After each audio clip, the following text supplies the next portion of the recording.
Vamos a revisar el tema 5, diferentes formas de pago. El efecto natural que debe acontecer una vez nacida la obligación con los elementos reconocidos por el ordenamiento jurídico es la ejecución de la prestación debida, es decir, el pago. Sin embargo, hay diferentes formas de pago que nuestro sistema jurídico también los reconoce. Así que dentro de la primera forma de pago también en el Código Civil está la dación de pago. Los romanos la llamaban datio solutium y Messineo datio in solutum. La dación de pago rompe el principio de identidad. Entendemos que para que el pago pueda ser reconocido en especie, debe tener dos principios, el principio de identidad y el principio de integridad. Identidad nos referimos a que la prestación debe ser idéntica, debe ser la misma pactada. Integridad que debe ser en su totalidad. En este caso se va a romper el principio de identidad que menciona que la prestación entonces va a ser diferente. Concepto de dación de pago es una forma de extinguir la obligación, cuando el deudor paga lo debido a su acreedor con una prestación distinta a lo pactado, siempre que el acreedor dé su consentimiento. Existen dos clases de dación de pago.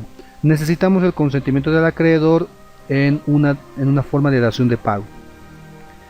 Vemos en primer lugar la dación de pago voluntaria, cuando el acreedor y el deudor se ponen de acuerdo para que la obligación se cumpla con otro objeto a lo pactado.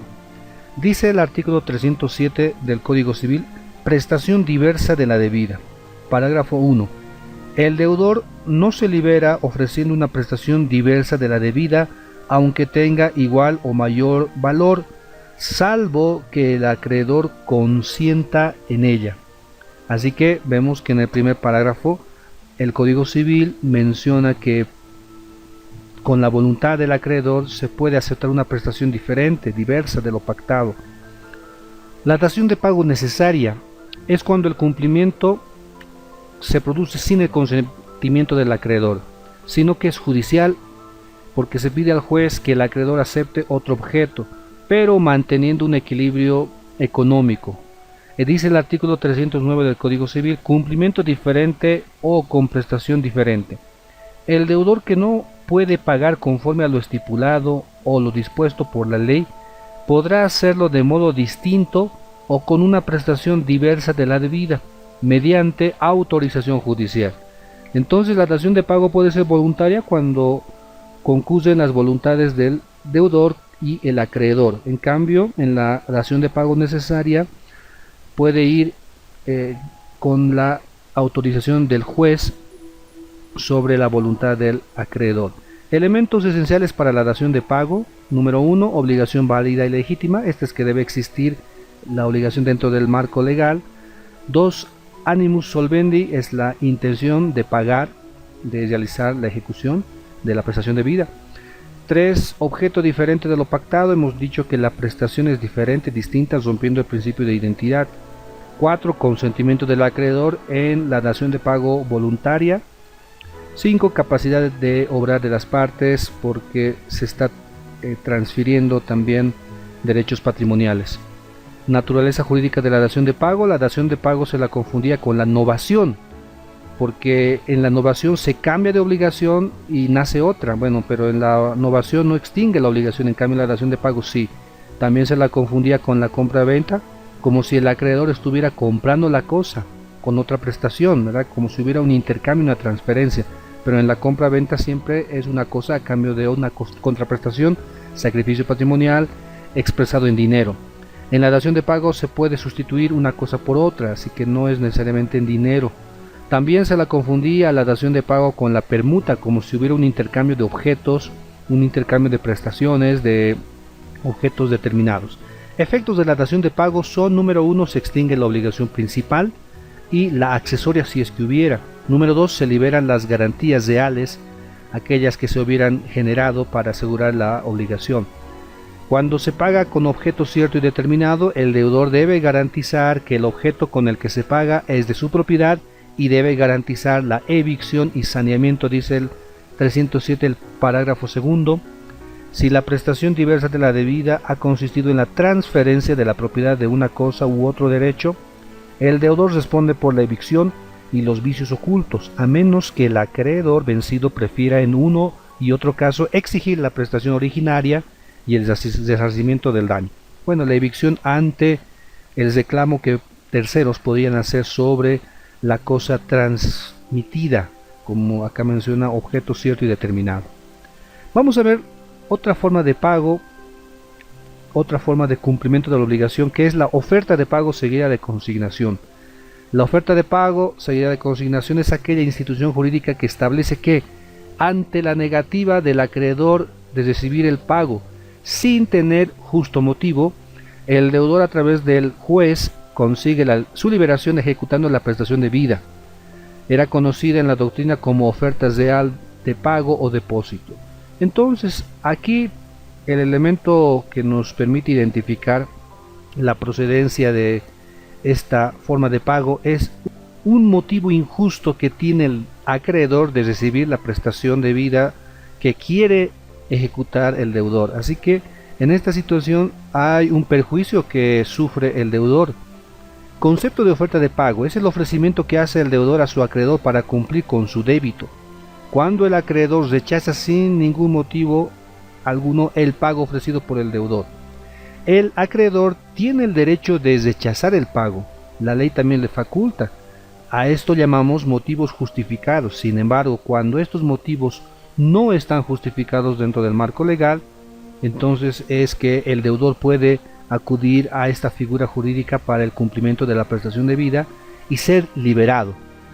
Mora del acreedor, Messineo y Planiol decían que el pago no solamente es una obligación del deudor, sino también constituye un verdadero derecho del deudor de liberarse de la obligación, porque la obligación jurídica es un lazo, es un vínculo, una ligadura que ata al deudor a su acreedor, de modo que este deudor está constreñido a ejecutar una prestación debida a favor de su acreedor.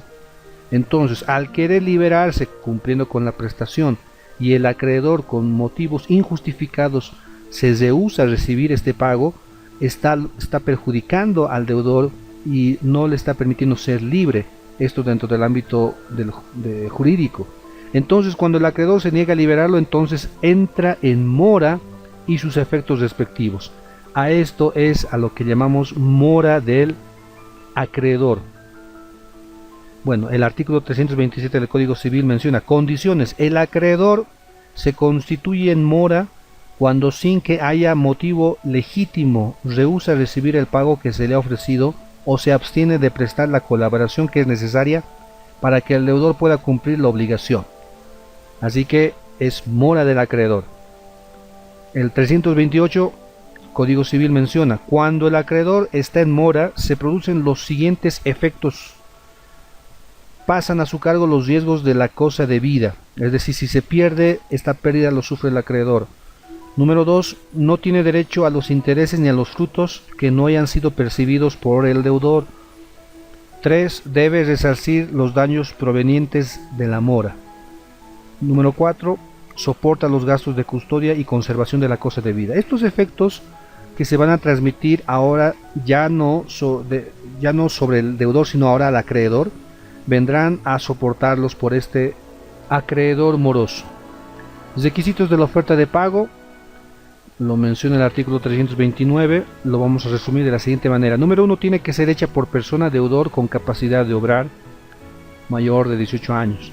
2, el acreedor debe tener la capacidad de obrar también. 3, la oferta debe comprender la totalidad de la suma deudada más frutos, intereses, etc. Este requisito es importante, de modo que el deudor no puede llegar a la oferta de pago si es que no está ofreciendo la totalidad de la prestación. 4, la obligación debe ser exigible de plazo vencido sin condición pendiente, es decir, que el plazo ya no está a su favor, que se ha producido ya el cumplimiento de la misma. 5, la oferta debe hacerse en el lugar donde debía ejecutarse el cumplimiento. 6, debe ser presentada ante la autoridad judicial, debe ser siempre autorizada por el juez. Clases de oferta de pago, tenemos de acuerdo al artículo 330, oferta real, cuando el deudor exhibe ante el juez el objeto de la prestación, puede ser dinero. Nos referimos principalmente a cosas de cuerpo cierto y determinado, las cosas corporales.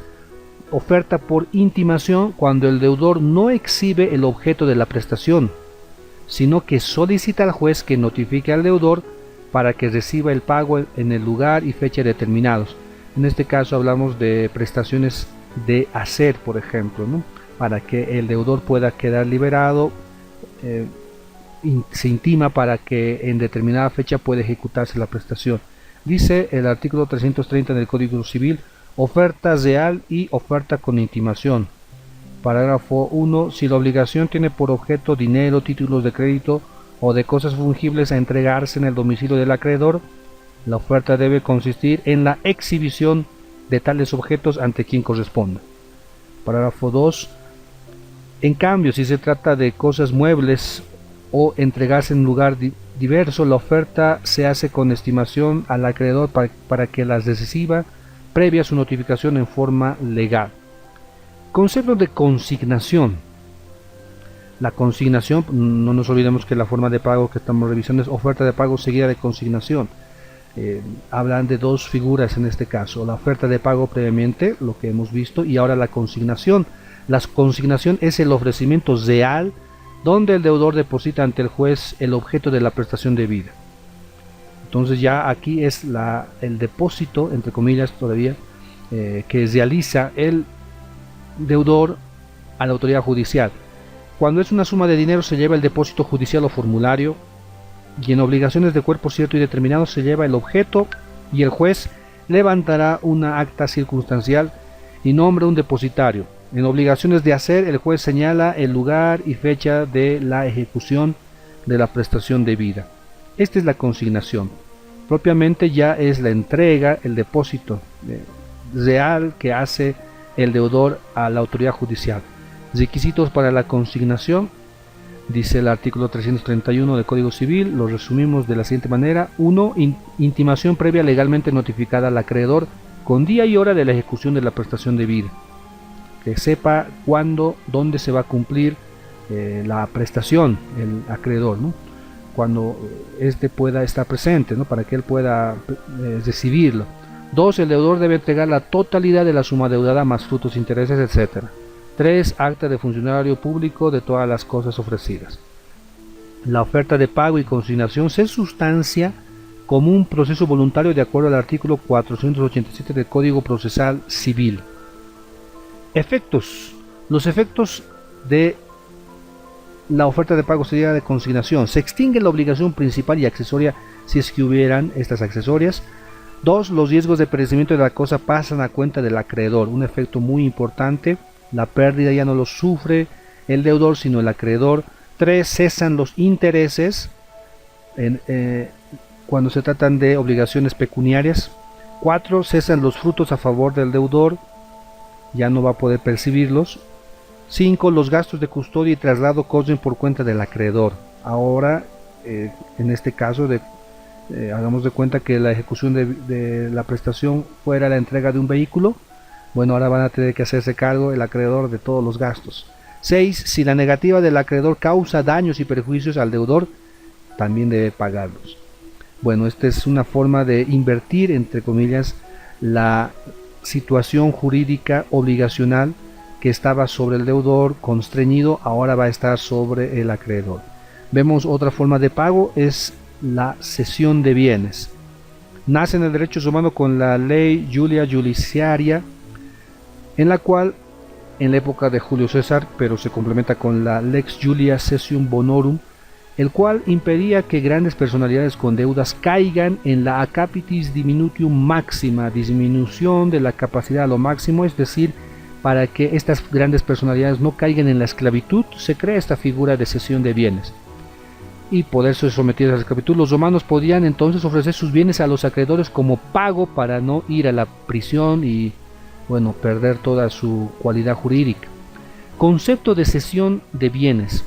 Es una institución jurídica en virtud del cual un deudor civil no comerciante, en estado de insolvencia, ofrece pagar la obligación pendiente con todos sus bienes a favor de sus acreedores. Esta situación jurídica involucra a las personas no comerciantes, porque si son comerciantes matriculados en el registro de comercio respectivo, funda empresa. No procedería esta figura para el cumplimiento de la prestación, porque esta figura es regulada por el Código de Comercio de otra manera, así que nos referimos a un deudor civil no comerciante. Bueno, esta figura también se encuentra regulada en el Código Civil, en el libro quinto, en el artículo 1437 del Código Civil. Entonces dice lo siguiente: de la cesión de bienes, noción: cuando el deudor no comerciante se halle imposibilitado de pagar las deudas que tiene contraídas, puede hacer cesión de todos sus bienes en favor de sus acreedores. Esta es la posibilidad que permite nuestro sistema jurídico, que ante la insolvencia pueda ofrecer todos sus bienes. El Código Procesal Civil regula la cesión de bienes en la figura de procesos concursales a partir del artículo 432 adelante. Requisitos para la cesión de bienes: 1. Tiene que ser un deudor no comerciante, entonces lo que decimos, un deudor civil. 2. Debe ser un deudor que ha caído en insolvencia, no tiene la posibilidad patrimonial de cumplir con las obligaciones y solo tiene sus bienes para cubrir las obligaciones, que son mayores a su activo. En esta situación nos encontramos en una situación adversa, el pasivo es mayor al activo. 3. Debe haber pluralidad de acreedores, otra característica importante: deben ser más de 3 para que proceda la cesión de bienes. 4. Debe comprender la totalidad de los bienes del deudor. Están eximidas de esta parte los bienes inembargables. Clases de cesión de bienes: vemos en primer lugar la cesión voluntaria, cuando el deudor de buena fe convoca una reunión a sus acreedores y les comunica su insolvencia y les ofrece entregar todos los bienes que posee para pagar la obligación. Dice el artículo 1438 del Código Civil, parágrafo 1, la cesión de bienes puede ser voluntaria o judicial. 2. La cesión voluntaria es un convenio por el cual el deudor encarga a sus acreedores o alguno de ellos liquidar y repartir sus bienes entre sí para la satisfacción de los créditos que no ha podido pagar. Se rige por las disposiciones de los contratos en general. Bueno, así que se va a manifestar aquí la voluntad de las partes, deudor y acreedores, de poder satisfacer sus créditos. Efectos: en este caso, cuando se produce el ofrecimiento de los bienes, no se transmite el derecho de propiedad, solo la administración de los bienes, porque no tiene justo título. Solo son detentadores, así que los acreedores, a no ser que acepten una forma de extinción de las obligaciones, y esta, bueno, ya se podría adecuar a la dación de pago. En este caso, los acreedores recibirán los bienes y los podrán enajenar y satisfacer de esa manera el crédito. Después de la cesión voluntaria vemos la cesión judicial. Es aquella facultad conferida al deudor o a los acreedores para acudir a los órganos jurisdiccionales y tomar o entregar la totalidad de sus bienes del deudor para que sean subastadas y con su producto se paguen a los acreedores de acuerdo a sus privilegios y garantías que tuviera. En esta situación entonces se ve la participación de la autoridad judicial, que va a regular la relación de el deudor y los acreedores. Entonces vemos en primer lugar la cesión judicial a instancia de los deudores. Es llamado también proceso concursal voluntario. Esto dentro del Código Procesal Civil. Es cuando el deudor, ante la negativa de sus acreedores, porque no han llegado a un acuerdo para poder satisfacer el crédito con sus bienes, entonces este acude al juez y ofrece pagar con la totalidad de sus bienes. Debe adjuntar la lista de sus acreedores, el monto y fecha de vencimiento y otra lista de la totalidad de sus bienes. El juez ordenará notificar a los acreedores y dictar sentencia de grados y preferidos. Vamos a leer el artículo 432, el parágrafo cuarto del Código Procesal Civil.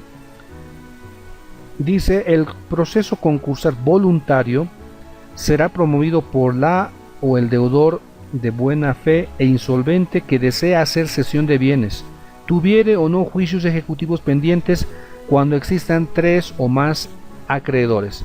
Entonces vemos que esta figura es llamada cesión judicial a instancia de los deudores, llamado proceso concursal voluntario. Sesión judicial a instancia de los acreedores, también llamada proceso concursal necesario, es cuando los acreedores acuden ante el juez con sus títulos ejecutivos en proceso ejecutivo. Ya han iniciado un proceso ejecutivo previamente. Solicitan la entrega de todos los bienes del deudor insolvente adjuntando la lista de los acreedores. Dice el artículo 432, el parágrafo tercero: el proceso concursal necesario será promovido cuando 3 o más acreedores hubieran iniciado procesos ejecutivos para el cobro de sus créditos a una o un deudor y no existieran bienes suficientes para cubrir las obligaciones. Bueno, ante esta situación entonces nos estamos refiriendo a un proceso concursal necesario.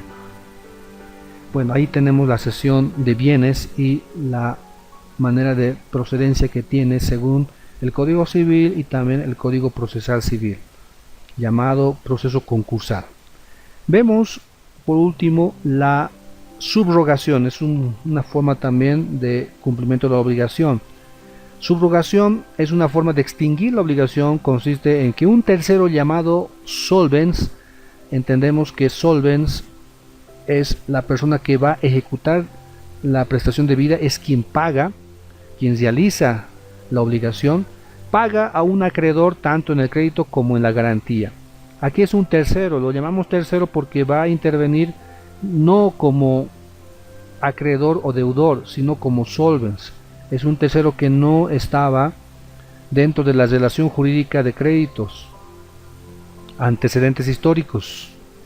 Vamos a ver que nace en el derecho romano con el principio combinado entre la cesión de acciones y la sucesión de derechos de un acreedor hipotecario preferido.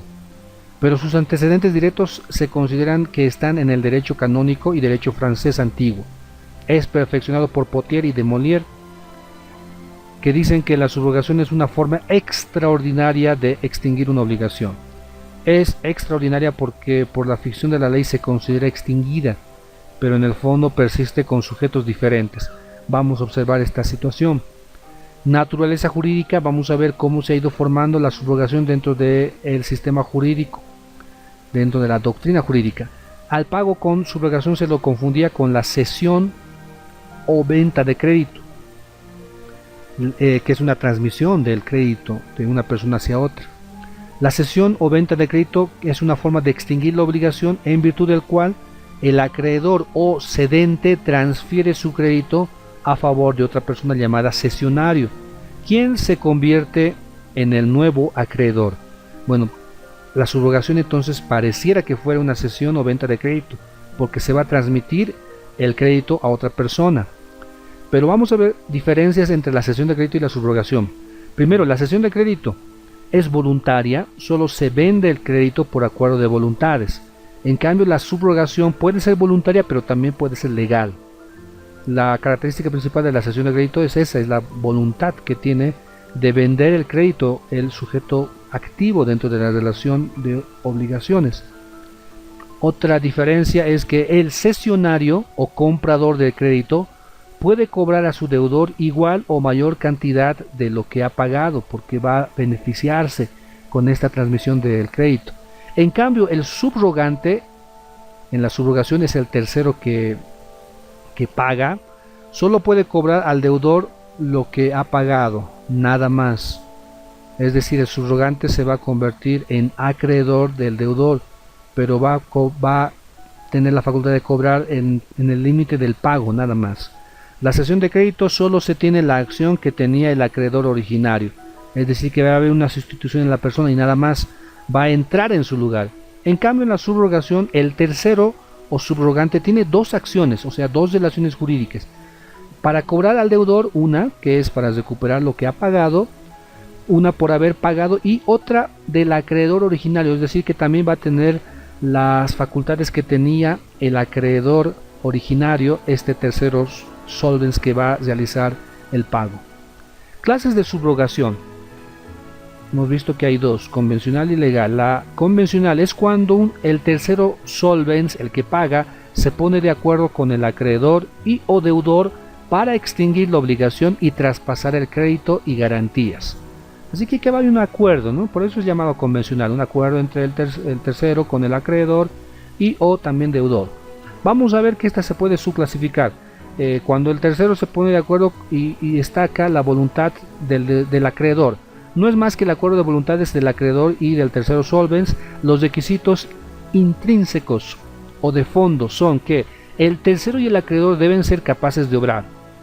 Número 2, exista consentimiento del acreedor y tercero solvens. 3, que la extinción de la obligación y el traspaso del crédito se realicen en un mismo momento, es decir, en el mismo acto jurídico. Y por último, no se necesita el consentimiento del deudor. En este caso vemos una relación jurídica entre el acreedor y el tercero solvens nada más. Por eso llamamos subrogación convencional con voluntad del acreedor. El requisito extrínseco o de forma tiene que ser expreso por los medios que puedan demostrarse la ejecución del acto. Esto es a lo que llamamos prueba ad probationem, es decir, por lo menos mediante un recibo.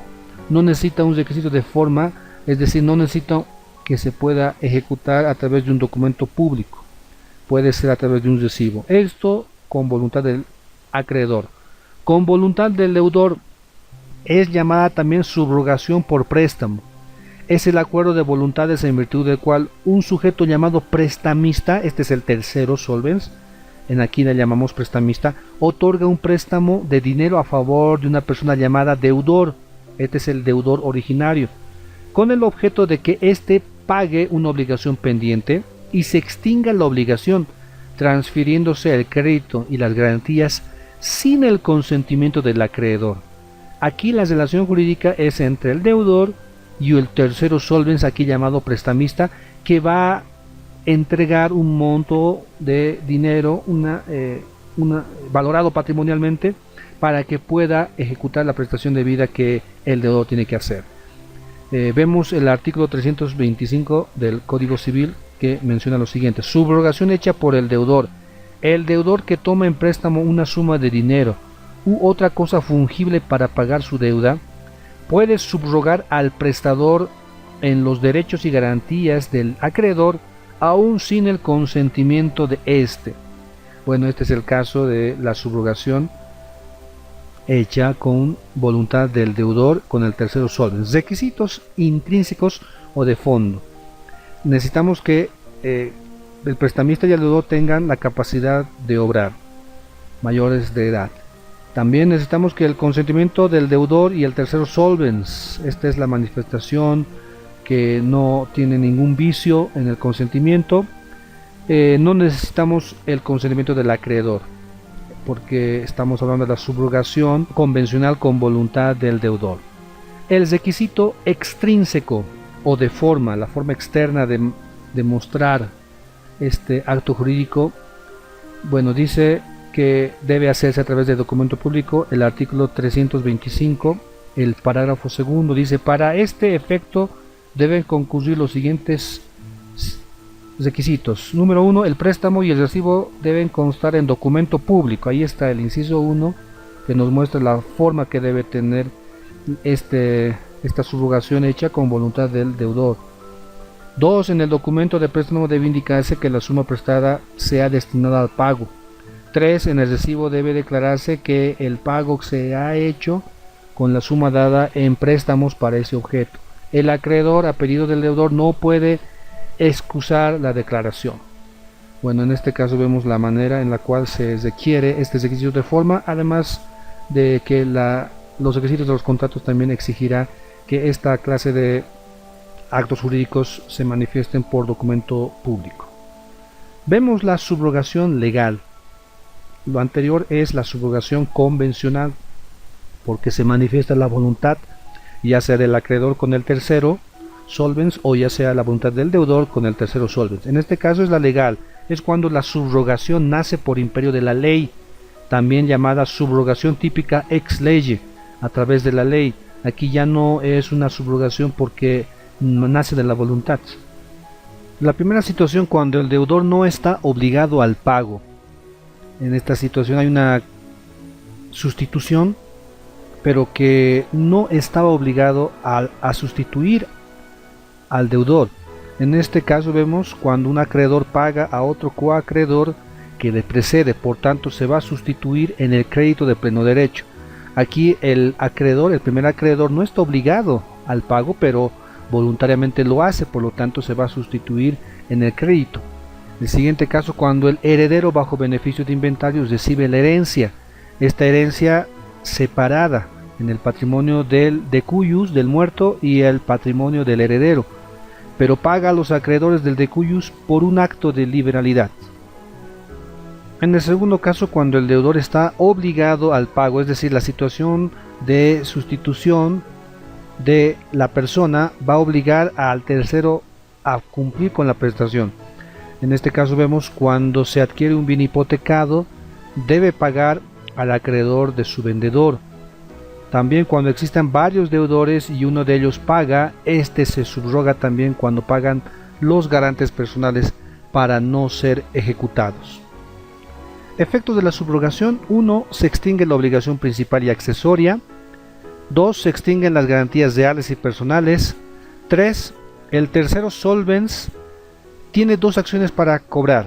Una en sí mismo, como tercero que se ha introducido en la relación jurídica, ya sea con el deudor o acreedor, y también tendrá la acción por cuenta de la persona con la que se ha subrogado, ya sea como acreedor o deudor respectivamente.